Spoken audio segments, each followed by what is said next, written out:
श्रीस्वर्णाकर्षणभैरवस्तवम्।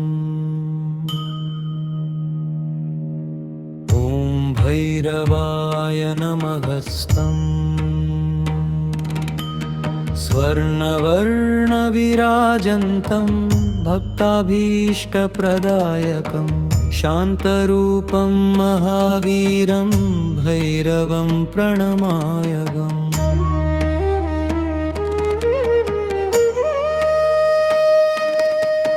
करुणासागरं देवं दीनरक्षणतत्परं दारिद्र्यदुःखनाशाय भैरवं शरणं भजे।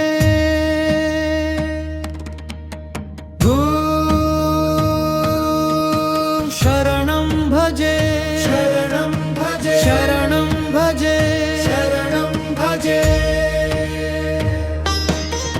सुवर्णकान्तिसम्पन्नं सद्भक्तानां हितप्रदं धर्ममार्गप्रबोधारं भैरवं हृदि भावये।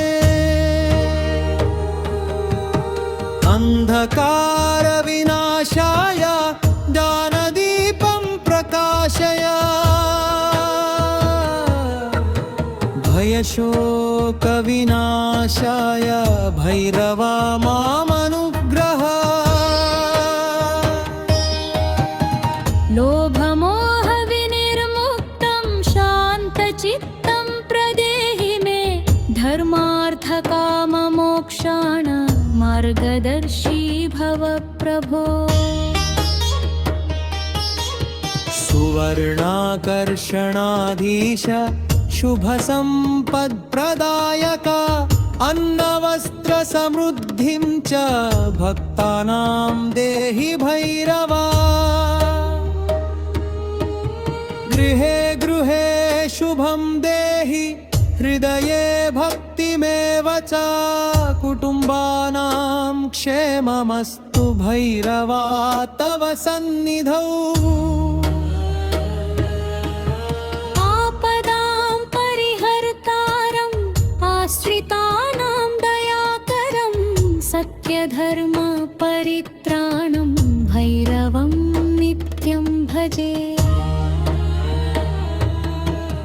शुभकर्मा फलप्राप्तिं सद्भाग्यं च प्रयच्छ मे अन्यायार्जितसम्पत्तिं मा देहि भैरव प्रभो।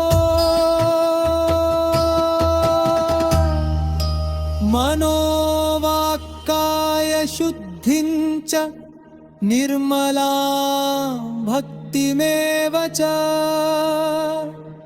नित्यस्मरणभाग्यं मे देहि देव महाभैरव।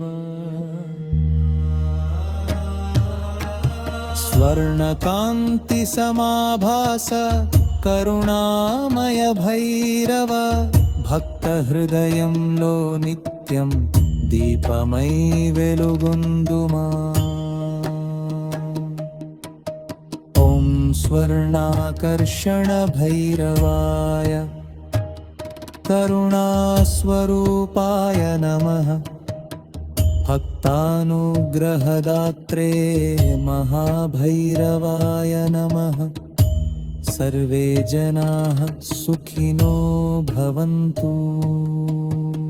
सर्वे सन्तु निरामयाः। धर्मो जयतु नित्यं। भैरवानुग्रहोऽस्तु नः। शान्तिः शान्तिः शान्तिः शान्तिः शान्तिः शान्तिः शान्तिः शान्तिः।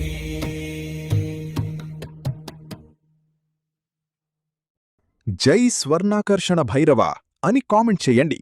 భైరవుని కృప మీ కుటుంబంపై ఎల్లప్పుడూ ఉండాలి.